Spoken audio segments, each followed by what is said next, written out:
Кроме мусоросортировочных заводов, обязательно должна быть первичная сортировка в месте, где мусор появляется. Такое мнение в интервью нашему телеканалу высказал Александр Неськин, директор компании, которая занимается сортировкой мусора в Сыктывкаре в желтых и синих баках. По его мнению, сортировка на месте помогла бы избежать лишних расходов на транспорт и разгрузила бы сортировочные линии.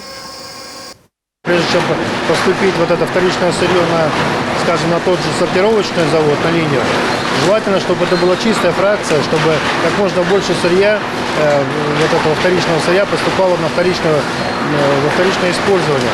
А если это будет сильно загрязнено, понятно, это дополнительные затраты, а некоторое сырье, если оно там в масле окажется, если или еще в чем, просто невозможно отмыть его ни при каких условиях.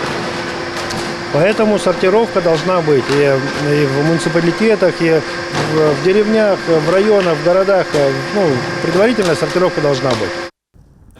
Александр Неськин отметил, что с 2014 года, когда контейнеры по раздельному сбору только начали устанавливать в Эжинском районе столицы, культура сортировки заметно выросла. В Сыктывкаре уже научились правильно сортировать отходы и предварительно их мыть. Только 10% отходов, которые попадают в контейнеры, не подлежат переработке. Такой опыт можно распространять на весь регион, уверен предприниматель.